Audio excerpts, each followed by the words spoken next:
বিসমিল্লাহির রহমানির রহিম। আজ 12ই জুন 2026, সময় 12টা 24 মিনিট। একটু আগে আপনাদের বাংলাদেশ বার কাউন্সিল প্রিলিমিনারি পরীক্ষা এমসিকিউ পরীক্ষা অনুষ্ঠিত হলো। এই মুহূর্তে আমরা সেই প্রশ্নের সলিউশন বা প্রশ্ন সলভ করব। এখন দেখেন, আহ, প্রথম যে প্রশ্নটা এসেছে, এভিডেন্স অ্যাক্ট 1872-এর ডকুমেন্টের সংজ্ঞায় কোনটি অন্তর্ভুক্ত হয়েছে। সো এটা আমাদের সরাসরি বারবার আপনাদের পড়াইছি, ডকুমেন্ট ডিজিটাল রেকর্ড ক্লাসেরই প্রশ্ন। কোন ক্ষেত্রে চুক্তি রদ করার মকদ্দমা দায়ের করা যায়? যে ক্ষেত্রে চুক্তিটি বাদী কর্তৃক বাতিলযোগ্য। সুনির্দিষ্ট প্রতিকার আইনে 35 ধারা, বহুবার পড়ানো হয়েছে। আচ্ছা, 3 নাম্বার প্রশ্ন দেখেন, দ্য স্পেসিফিক রিলিফ অ্যাক্ট 1877-এর 9 ধারার প্রধান উদ্দেশ্য কি? আমরা জানি 9 ধারায় হচ্ছে আপনার কোন ব্যক্তিকে বেআইনি ভাবে দখলচ্যুত করে। তো 9 ধারার এখানে প্রধান যে উদ্দেশ্য সেটা হলো আইন নিজের হাতে তুলে নেওয়াকে নিরুৎসাহিত করা। আইন নিজের হাতে তুলে নেওয়াকে নিরুৎসাহিত করা। আচ্ছা, তো এরপরে আমরা চলে আসি দেওয়ানি মামলায় একজন বিবাদী যিনি একটি ফৌজদারি মামলায় কারাবন্দী আছেন, তার উপর সমন জারির উপায় কি? বহুবার আলোচনাই করছি যে যদি কারাগারে থাকে তাহলে কারাগারের যে দায়িত্বপ্রাপ্ত কর্মকর্তা আছে তার কাছে জারি করবে। এটা আছে 5 আদেশের 24 বিধিতে, 5 আদেশের 24 বিধি। আচ্ছা, আমরা চলে আসি ফৌজদারি আপিল শুনানির সময়। চুপ করতে হবে। ফৌজদারি আপিল শুনানির সময় আপিলকারীর আইনজীবী থাকলে, আইনজীবী অনুপস্থিত থাকলে, মানে ফৌজদারি আপিল হয়েছে, এখন আপিলকারী আইনজীবী অনুপস্থিত থাকলে, এটা সরাসরি আমাদের আমরা পড়াই নাই, আলোচনায় ছিল না, এটা পড়ে নাই, কমন পড়ে নাই। বাট আপিলটি গুণবিচারে ওয়ান মেরিট নিষ্পত্তি করতে হবে। এক্ষেত্রে ফৌজদারি আপিলের ক্ষেত্রে আইনজীবী উপস্থিত থাক বা না থাক, অনুপস্থিত থাকলেও ওয়ান মেরিটে নিষ্পত্তি করবে। 6 নম্বরে দেখেন, অ্যাডভোকেট হিসেবে তালিকাভুক্তির ন্যূনতম বয়স, এটা অবশ্যই পারা উচিত, 21 বছর, সরাসরি আমাদের common. The code of civil procedure 1908-এর আদেশ 7 বিধি 3 অনুযায়ী আরজিতে নালিশি সম্পত্তির বর্ণনা দিতে হবে, এটাও সঠিক। নালিশি সম্পত্তির চতুর্সীমার বর্ণনা দিতে হবে, নালিশি সম্পত্তি সংক্রান্ত সেটেলমেন্ট জবের রেকর্ডের নাম্বার দিতে হবে, উপরে সবগুলা। দ্য স্পেসিফিক রিলিফ অ্যাক্ট 1877-এর 9 ধারার ডিক্রির বিরুদ্ধে, এটা তো পারা উচিত, 9 ধারা ডিক্রির বিরুদ্ধে আপিল রিভিউ করা যায় না, রিভিশন করা যায়, 9 ধারাই আছে। আইনজীবীদের পেশাগত অসদাচরণ সংক্রান্ত অভিযোগ নিষ্পত্তির ফোরাম কোনটি? Bar council, tribunal. Bar council, tribunal, এটাও আমাদের common. The code of criminal procedure 1898 ব্যবহৃত কিন্তু সংজ্ঞায়িত নয় এমন শব্দের ড্যাশ সংজ্ঞা অনুসৃত হবে। সো এই জিনিসটা আমাদের কমন না, এটা আমি আপনাদের পড়াইনি। যেটা কমন না সেটা না বলে আমার মানে বলে লাভ নাই। তো এই জায়গায় বলছে আমরা 4-এর 2 ফৌজদারি কার্যবিধি 4-এর 2-তে বলছে যে আপনার এটা অনুসরণ করতে হবে পেনাল কোডের যে সংজ্ঞা আছে সেই সংজ্ঞা। আচ্ছা, কথা বলতে অক্ষম সাক্ষীর লিখিত সাক্ষ্যকে, বহুবার বলছি যে বোবা সাক্ষী লিখে দিলি মৌখিক সাক্ষ্য, আর 65 ধারায় যে দলিল দেখে আসছি মুখ দিয়ে বলতে দালিলিক সাক্ষ্য, হুবহু কমন। এভিডেন্স অ্যাক্ট 1872-এর 8 ধারা অনুসারে কোনটি প্রাসঙ্গিক? উদ্দেশ্য, প্রস্তুতিমূলক কাজ, পূর্ববর্তী আচরণ, সবগুলো সরাসরি common. The specific relief act 1877-এর 11 ধারার আদেশ প্রদান করা যায় যদি ওই যে বিবাদী চাষটি হয় আর আর্থিক ক্ষতিপূরণ পর্যাপ্ত না হয়, ক্ষতি নির্ণয় কষ্টসাধ্য হয়, হুবহু পড়াইছি, কমন। চিটিং প্রমাণের জন্য নিচের কোনটি প্রমাণ করা আবশ্যক? যারা একটু ইংরেজি কম পারেন, বাট আপনার জানা উচিত চিটিং এর ক্ষেত্রে হলো ডিসিপশন, ছলনা। প্রভোকেশন মানে হলো যে প্ররোচিত করা, ইনসাইটমেন্ট ওই প্ররোচনার সমানই আপনার কনস্পাইরেসি, ইনসাইটমেন্ট উত্তেজিত করা, কনস্পাইরেসি ষড়যন্ত্র করা, সো এখানে ডিসিপশন হবে। আচ্ছা, 2 বা ততোধিক ব্যক্তি জনসম্মুখে মারামারি করলে তার এফরে বলে, বহুবার বলছি, সরাসরি কমান, এফরে। আচ্ছা, the code of civil procedure 1908 অনুযায়ী প্লিডিংসে কি থাকবে? প্লিডিংসে ম্যাটেরিয়াল ফ্যাক্টস থাকবে, এভিডেন্স অথবা ওই আপনার আইন থাকবে না, ঘটনার বর্ণনা, সরাসরি কমান। কোনটি গুরুতর আঘাত নয়? কোন ব্যক্তি চুল ধরে টানা। বাকি 3টা কিন্তু 320 ধারায় আছে, যে অঙ্গ বা গ্রন্থির অনিষ্ট সাধন, মাথা বা মুখের স্থায়ী বিকৃতি, হাড় বা দাঁত ভাঙা, সরাসরি এটা। দলিল সংশোধন করার ক্ষেত্রে কার অধিকার খর্ব করা যাবে না? সরল বিশ্বাসের মূল্যের বিনিময়ে অধিকার অর্জনকারী তৃতীয় ব্যক্তি। লাস্টের 2 দিনও পড়াইছি, উদাহরণ দিয়ে পড়াইছি, একজনের শালারে জমি দিছে আর একজনের কাছে বিক্রি করছে, শালারে জমি দিছে একজনের কাছে বিক্রি করছে, হুবহু কমন। নিচের কোনটি সঠিক? এটা সঠিক হলো the code of criminal procedure 1898 200 ধারা অনুসারে অবশ্যই উপস্থিত সাক্ষীদের শপথপূর্বক পরীক্ষা করতে হবে। আচ্ছা, না এটা ভুল হয়েছে, এটা তো সঠিক না, আমি হয়তো আপনাদের ওই দেখতে পারিনি। 200 ধারা অনুসারে অবশ্যই উপস্থিত সাক্ষীদের শপথপূর্বক পরীক্ষা করতে, কমপ্লেন্ট অবশ্যই লিখিত হতে হবে, এটা সঠিক না। মেমোরান্ডাম ও ব্যারিজ তৈরির সময় অন্তত 2 জন সাক্ষী থাকতে হবে। একজন মেট্রোপলিটন 302 ধারা দণ্ড আমলে নিতে পারেন। একজন মেট্রোপলিটন ম্যাজিস্ট্রেট 1860 এর 302 ধারার দণ্ডনীয় খুনের মামলা আমলে নিতে পারে। আচ্ছা, এটা একটু পরে সলভ করি, এটা এখানে ঠিক নাই, এটা একটু ওই দিয়ে রাখেন। আচ্ছা, the code of civil procedure 1908 এর 152 ধারা অনুযায়ী সংশোধন করা যায় কি? 152 ধারা অনুযায়ী সংশোধন করা যায় কি বলেন? রায়, ডিক্রি ও আদেশ। এটা সরাসরি কমন। ন্যূনতম কত বছর বয়সে একজন ব্যক্তি সাক্ষ্য দিতে পারে? সুনির্দিষ্ট কোনো বয়স নির্ধারিত নাই, এটা যে কেউ বোধ বুদ্ধি যার আছে সেই পারে। তারপরে আসছে দেখেন যে আপনার দ্য কোড অফ, আচ্ছা কোনটা বললাম, বিবাদী সমন গ্রহণে অস্বীকৃতি জানাইলে সমনটি কি হিসেবে গণ্য হবে? সমনটি এটাও ধরে নেওয়া হবে যথাযথ জারি হয়েছে বলে গণ্য হবে। এটা আছে 5 আদেশের 17 বিধি, 5 আদেশের 17 বিধি। The code of criminal procedure 1898 এর 145 ধারার বিরোধ নিষ্পত্তির ক্ষেত্রে একজন ম্যাজিস্ট্রেট কি সিদ্ধান্ত নেন? এখানে ওই আদেশ জারির সময় কে দখলে ছিল এটা নিবে, বুঝছেন? দ্য পেনাল কোড 1860 এর 95 ধারায় কোন নীতিটি স্বীকৃত? The law takes no account of trifles. এটা হলো যে তুচ্ছ বিষয় নিয়ে কোনো আদালতে কোনো মামলা হবে না, এটা খ। কোন আইনের অধীনে বাংলাদেশ বার কাউন্সিল গঠিত? এটা তো আপনাদের পারা উচিত, এমনি পড়েই পারা উচিত, যারা ইংরেজি কম পারেন তাদেরই পড়া উচিত। ওই Bangladesh legal practitioners and bar council order 1972। সংক্ষিপ্ত বিচারে কত সময়ের কারাদণ্ড দেওয়া যায়? কত সময়? 2 বছর। এটা তো আমাদের জানা উচিত, জানা উচিত না ভাই? সরাসরি কমন। আর দা পেনাল কোড 1860 অনুসারে সাধারণভাবে এজ অফ কনসেন্ট কত? এজ অফ কনসেন্ট 12 বছর। 90 ধারা, 90 ধারায় যে কোন কোন গুলো সম্মতি নয়, সাপুরিয়ার উদাহরণ পড়াইছি। দা কোড অফ ক্রিমিনাল প্রসিজার 1898 এর 144 ধারায় প্রদত্ত আদেশ সর্বোচ্চ বলবৎ থাকবে 2 মাস। পারা উচিত না ভাই? পারা উচিত। প্রশ্নটা একটু ঘুরায় আসছে, বাট এই যে 9 নম্বর প্রশ্নটা, লিমিটেশন অ্যাক্ট 1908 এর প্রথম তফসিলে তামাদি মেয়াদ উল্লেখ না থাকলে কজ অফ অ্যাকশন উদ্ভব তারিখ হতে কত সময়? 6 বছর। অনেক হয়তো অক্ষমতার কারণ দিয়ে 3 বছর টাকায় দিচ্ছেন, কিন্তু এটা হলো যে 120 অনুচ্ছেদেরটা বোঝাচ্ছে, বুঝতে পারছেন? যে ক্ষেত্রে অর্থদণ্ডের সীমা উল্লেখ থাকে না সেক্ষেত্রে অর্থদণ্ডের পরিমাণ কি হবে? অসীম, কিন্তু মাত্রা অতিরিক্ত নয়। 63 ধারায় আছে। কত ধারা? 63 ধারা। রেজিস্ট্রিকৃত দলিল বাতিলের ডিক্রির অনুলিপি আদালত কর্তৃক ড্যাশ অফিসে প্রেরণের আদেশ দিতে হয়। এখানে সংশ্লিষ্ট সাব রেজিস্ট্রার, আর একটা বলছে সংশ্লিষ্ট জেল রেজিস্ট্রার, দেখছেন? জেলা না, কিন্তু কি বলছে? জেল। সংশ্লিষ্ট কি রেজিস্ট্রার? Sub registrar. বুঝতে পারছেন? তারপরে দেখেন, নাবালক শরিকের অংশ সহ বাটোয়ারা মামলায় আদালতে the code of civil procedure 1908 এর 23-3 অনুযায়ী আপোসনামা দাখিল করা হয় যে ক্ষেত্রে, এটা হবে উত্তর, নাবালকের অভিভাবক আদালতের অনুমতি ছাড়া আপোসনামায় স্বাক্ষর করতে পারবে না। এটা আমরা সরাসরি পড়ি নাই, এটা কমন না, এটা আসছে আমাদের, আমরা যা পড়ি নাই তার বাইরে থেকে। এটা আছে 32-7, 32-7 বিধি। কোন বক্তব্যটি সঠিক নয়? কোন বক্তব্যটি সঠিক নাই? এখানে পুলিশ ডায়েরিতে তদন্তকালীন প্রতিদিনের অগ্রগতি লিপিবদ্ধ করতে পারবে, এটা সঠিক। পুলিশ ডায়েরির তথ্যের ভিত্তিতে আসামিকে শাস্তি দেওয়া যাবে না, এটা সঠিক। গ্রেফতারকৃত ব্যক্তিকে প্রেরণার সময় ম্যাজিস্ট্রেটের নিকট পুলিশ ডায়েরি অনুলিপি দিতে হবে, সঠিক। আসামি পুলিশ ডায়েরি দেখতে পারবে, এটা কি? সঠিক নয়। ঠিক আছে। The code of criminal procedure 1898 403 ধারায় কোন নীতি স্বীকৃত হয়েছে? রুলস এগেইনস্ট ডাবল জিওপার্টি, মানে কাউরে 2 বার সাজা দেওয়া যাবে না। 35 নাম্বার দেখেন, যারা এইটা 403 দেখে ইংরেজি বোঝেন না, ডাবল জিওপার্টি দেখেই তাকানো উচিত ছিল। কয়ের বিরুদ্ধে 1000 টাকা অর্থদণ্ড, অনাদায়ে 30 দিনের কারাদণ্ড, আর 15 দিন কারাদণ্ড ভোগ করার পর 500 টাকা দিছে, মানে 1000 টাকা সমান সমান 30 দিন, 15 দিন ভোগ করছে, আর 500 টাকা দিলে তো সাথে সাথে ছেড়ে দিবে। 69 দ্বারা। আমি এই ধরনের প্রশ্ন আপনাদের মডেল টেস্টে দিছি। সাক্ষীর 161 দ্বারা জবানবন্দি ব্যবহার করা যেতে পারে উক্ত সাক্ষীর বক্তব্যের বৈপরীত্য দেখানোর জন্য। ওই যে জেরার সময় 145 ধারায় সাক্ষ্য আইনের। তারপরে আমরা চলে এসি দ্য লিমিটেশন অ্যাক্ট 1908 এর 5 ধারায় বিলম্ব মার্জনার জন্য আবেদন করা মঞ্জুর করা আদালতের জন্য বিবেচনামূলক, মানে বিবেচনামূলক, এটা তো সহজ কথা। 5 ধারা লিমিটেশন অ্যাক্টের। দ্য পেনাল কোড 1860 অনুসারে মানহানির সর্বোচ্চ শাস্তি কি? আমি যেদিন আপনাদের লাস্টের দিন দণ্ডবিধি পড়াই বলছিলাম মানহানির শাস্তি 500, 501, 502, সব জায়গায় 2 বছর বিনাশ্রম, 2 বছর বিনাশ্রম।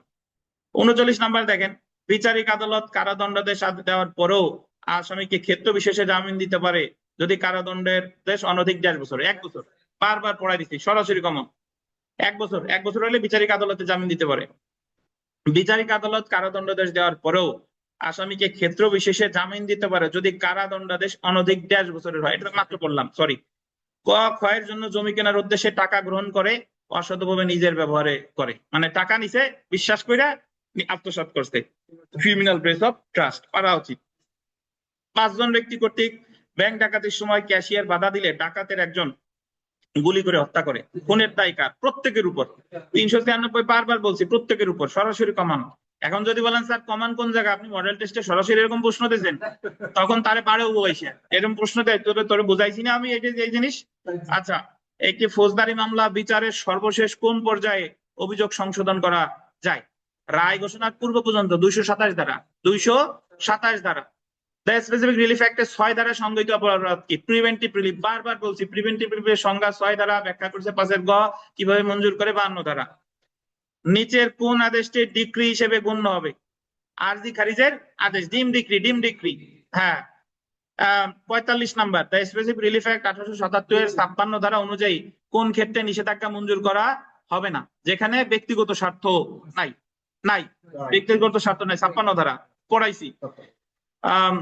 দেওয়ানি মামলায় ভুল প্রতিকার চাওয়া বাদী অন্য প্রতিকার পেতে পারে মর্মে প্রমাণিত হলে আদালত, এটা আমাদের কমন না বলে চাপাবাজি করে লাভ নাই। দেওয়ানি মামলায় যে বাদী ভুল প্রতিকার চাইছে অন্য প্রতিকার পেতে পারে মর্মে প্রমাণিত হলে আদালত প্রকৃত প্রতিকার প্রদান করতে পারে, এই কথাটা আছে অর্ডার 7 রুল 7, অর্ডার 7 রুল 7, এটা আমাদের কমন না। The code of criminal procedure 1898 এর 167 ক ধারায় কি সম্পর্কে বলা হয়েছে? এটা হলো শোন অ্যারেস্ট। এটা আমি সরাসরি আপনাদের রিভিশনে বলা হয় না, কিন্তু এর আগে আমি পড়াইছি। শোন অ্যারেস্ট আছে 351-তে, আর শোন অ্যারেস্টের ক্ষেত্রে ম্যাজিস্ট্রেটের অনুমতি লাগবে, এটা হলো 167 ক। আজকে না কালকে সকালে যেন আমার হোয়াটসঅ্যাপে জিজ্ঞেস করছে একজন, স্যার 167 ক আর 351-এর মধ্যে পার্থক্য কি? আচ্ছা, 48 নাম্বার দেখেন, কোন ব্যক্তি অন্য ব্যক্তির পরিচয় ধারণ করলে প্রতারণা করলে অপরটিকে কি বলা হয়? ছদ্মবেশে প্রতারণা। বুঝছেন? একটা দারুণ প্রশ্ন দিছে আপনাদের, একটি ফৌজদারি মামলায় প্রসিডিং শুরু হয় কখন? অনেকে দাগাইছেন চার্জ গঠন হলে। না, জুডিশিয়াল প্রসিডিংস যদি বলতো তাহলে উত্তর হতো চার্জ গঠন হলে। আসামির বিরুদ্ধে প্রসেস ইস্যু হলে প্রসিডিং শুরু হয়, কার্যক্রম। উত্তর হবে খ। এটা একটা দারুণ প্রশ্ন, অনেকে প্রসিডিংস দেখেই দাগা দিচ্ছেন চার্জ গঠন হলে। আচ্ছা, 76 নাম্বার দেখেন, সরি 76 এসে গেছে নাকি? 50 নাম্বার দেখেন, 50। কোন ক্ষেত্রে তামাদির মেয়াদ সর্বনিম্ন? এই জায়গায় দেখেন, জারি মামলার তামাদি মেয়াদ 3 বছর, 6 বছর, 12 বছর। স্থাবর সম্পত্তির দখল পুনরুদ্ধারের মামলা, এটা হচ্ছে আপনার কত বছর? আচ্ছা, এখন স্থাবর সম্পত্তির দখল পুনরুদ্ধারের মামলা যদি আমি 8 ধারা ধরি তাহলে কত? 12 বছর। আর যেসব মকদ্দমার ক্ষেত্রে তার লিমিটেশন অ্যাক্টের প্রথম তফসিলে মেয়াদ বর্ণিত নাই, সেক্ষেত্রে 6 বছর। এখন এটা যদি আমরা গড়ে স্থাবর সম্পত্তির দখল পুনরুদ্ধারের মামলা যদি উনি এটা 8 ধারা ধরে তাহলে 12 বছর, সেক্ষেত্রে উত্তর হয় চুক্তি সম্পাদনের মকদ্দমা। আর যদি এটা 9 ধারার মামলা ধরে তাহলে উত্তর হবে এইটা। কিন্তু অ্যাকচুয়ালি আমার মতে স্থাবর সম্পত্তির দখল পুনরুদ্ধারের মামলা, এই কারণে এটা হবে ওই 12 বছরই বুঝাইছে, কারণ এই জায়গা যদি 9 ধারা হতো তাহলে বলতো যে বেআইনি ভাবে দখলচ্যুত ব্যক্তি কর্তৃক দখল পুনরুদ্ধারের মামলা, তো এই জন্য চুক্তি সম্পাদনের মকদ্দমাই যৌক্তিক।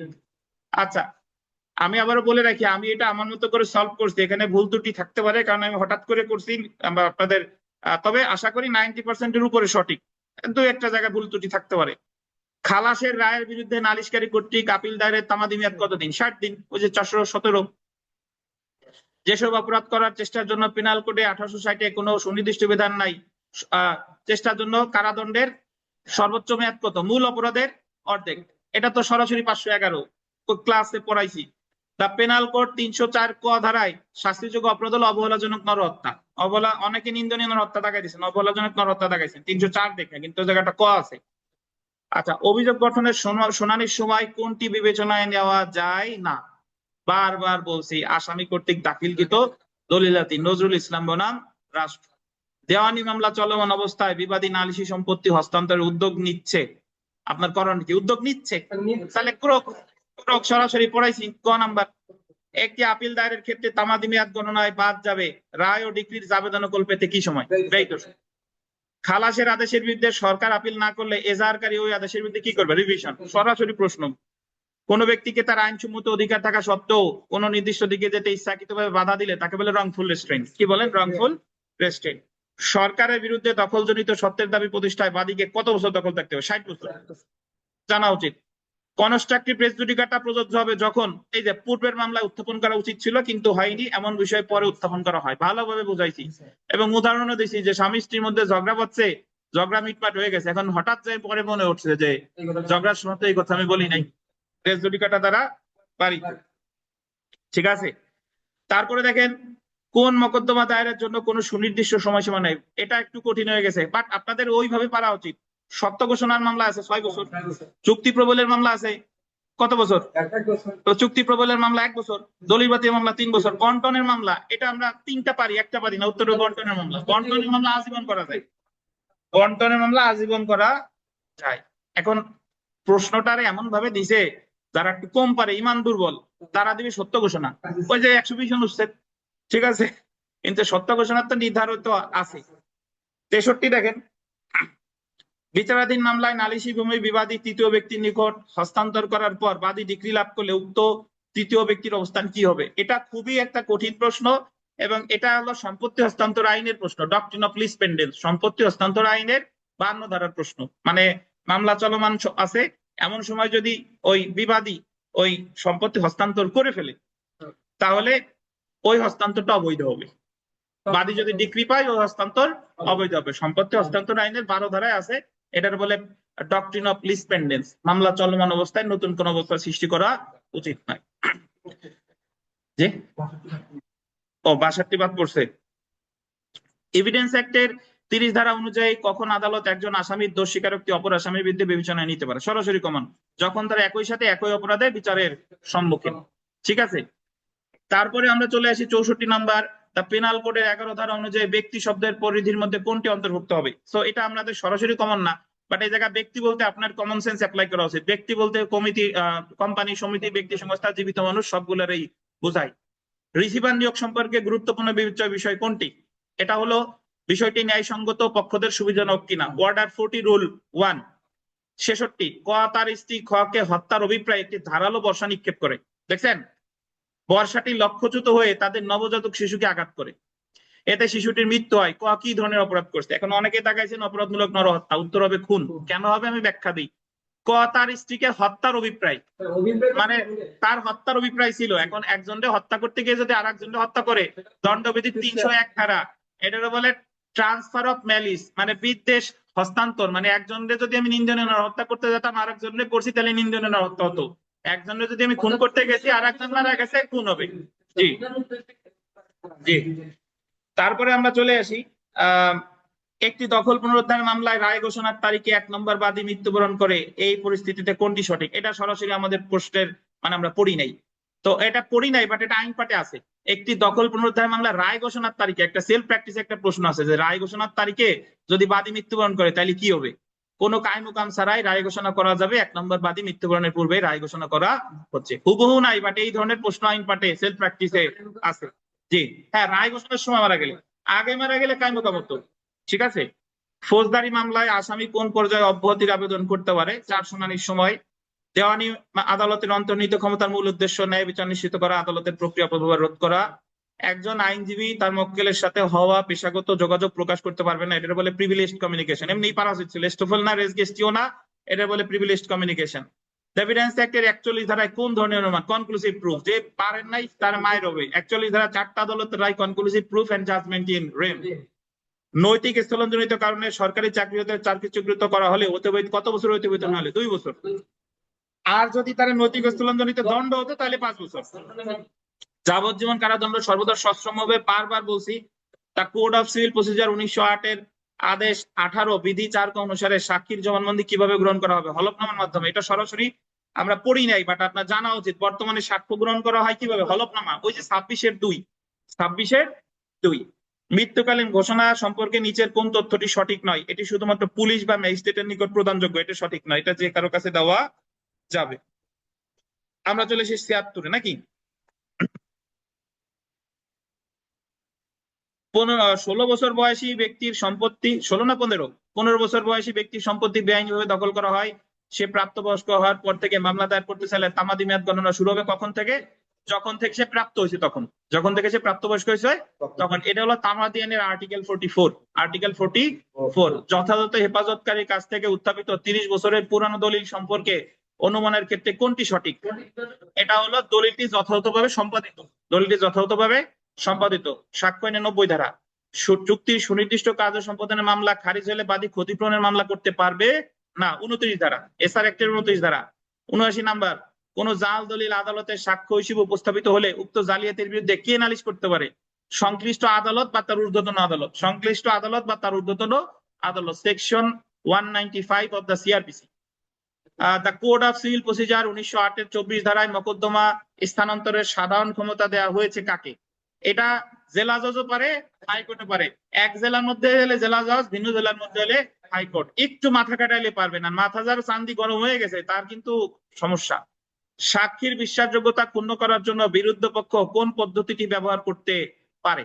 সাক্ষীকে অন্য ব্যক্তিকে সাক্ষী হিসেবে উপস্থাপন করে, সাক্ষীকে সাক্ষ্য দেওয়ার জন্য ঘুষ দেওয়া হয়েছে, সাক্ষীর পূর্ববর্তী বিবৃতি অসঙ্গতি উপরে সবগুলো উত্তর। এটা হলো সাক্ষ্য আইনের 155 ধারা, 155। ক, খ, গ একটি রেস্তোরাঁয় বসে গকে হত্যার সিদ্ধান্ত নাই, মানে যে সিদ্ধান্তটা নিছে এটা একটা বেআইনি কাজ, কিন্তু গকে কিভাবে হত্যা করা হবে সেই বিষয়ে একমত না হয়ে রেস্তোরাঁ ত্যাগ করে।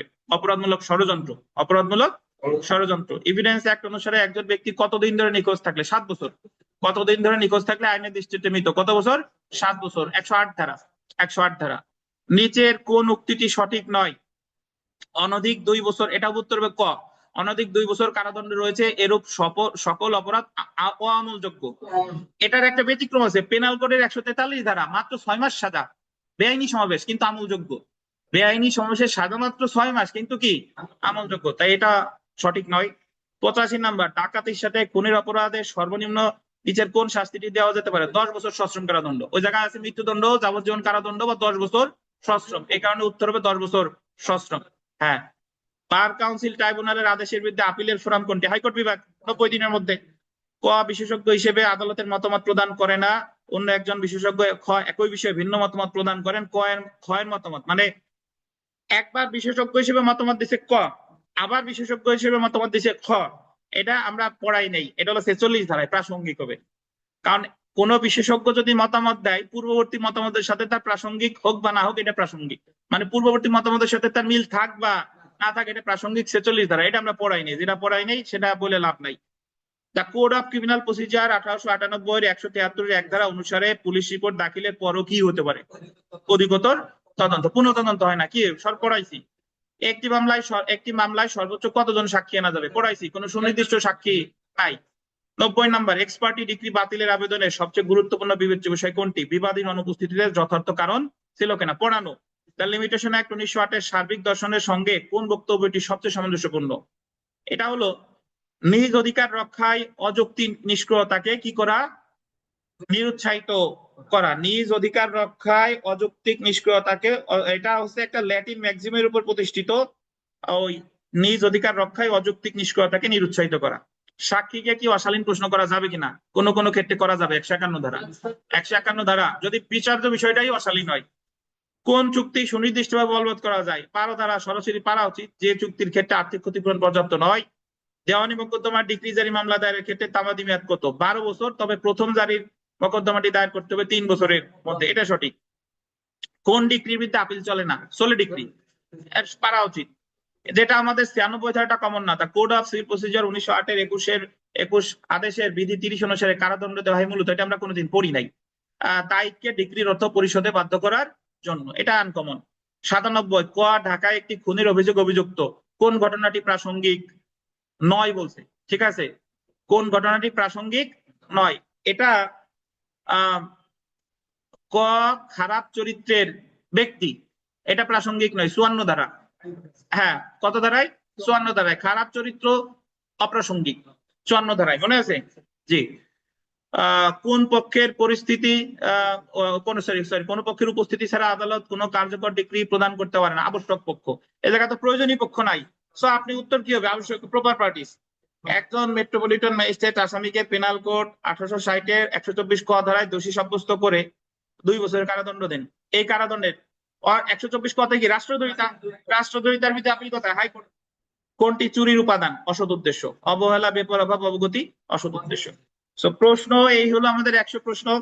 প্রশ্ন যে খুব বেশি সহজ সেটা বলা যাবে না, একটু সৃজনশীল আছে। তবে যারা, আমি একটু বলি, যারা এই প্রশ্ন থেকে ঘাবড়ায় গেছেন প্রথমে, আর যারা মানে মোটামুটি ধৈর্য ধারণ করছেন যে দেখি শেষ পর্যন্ত কি আছে, প্রথমেই ঘাবড়ায় গেলে বিপদ। এই জায়গায় অনেক সহজ জিনিস আছে, বাট এই সহজ জিনিসটা আপনার খুঁজে বের করতে হবে। বুঝতে পারছেন? সরাসরি মানে গতবারের প্রশ্ন থেকে অনেক বেশি কঠিন হয়েছে।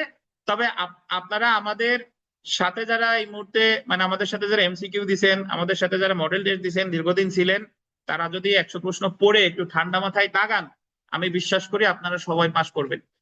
তো এই ছিল, এখানে ভুল ত্রুটি থাকলে ক্ষমা করবেন, আমি খুব দ্রুত সলভ করে দিলাম। যদি এই মুহূর্তে যারা অনলাইনে আছেন, যদি আপনাদের কিছু বলার থাকে বলতে পারেন, আমি আনমিউট করার করে দিলাম। নামাজ আছে তো আবার বলতে পারেন। স্যার আসসালামু আলাইকুম। হ্যাঁ, ওয়ালাইকুম আসসালাম। স্যার হচ্ছে আমাদের সেট কোড আলাদা, তো সব কোয়েশ্চেন ইয়ে করা, এটা কি কাইন্ডলি স্ক্রিনশট গ্রুপে দেয়া যাবে? মানে ওই হ্যাঁ হ্যাঁ, অবশ্যই আমি পিডিএফটাই দিয়ে দিচ্ছি, পিডিএফটাই দিয়ে দিচ্ছি, ওটা দেখে। জি আর আমি স্যার। ভিডিওটাও দিয়ে দেবো ইউটিউবে। জি স্যার, স্যার। ওই যে 1 থেকে 20 পর্যন্ত ধরতে পারি না, একটু বলা যাবে কিনা? ভিডিও দিয়ে দিচ্ছি, দেখে নিয়েন। এখন নামাজ আছে তো ভিডিও দিয়ে দেবো, ইউটিউবে দেখে নিয়েন। ঠিক আছে, আপনি ঠিক আছে। কোশ্চেনটা দিয়ে দেন স্যার, কোশ্চেনটা দিয়ে দেন। ঠিক আছে, ঠিক আছে, ভালো থাকেন, আল্লাহ হাফেজ, আসসালামু আলাইকুম। আসসালামু আলাইকুম।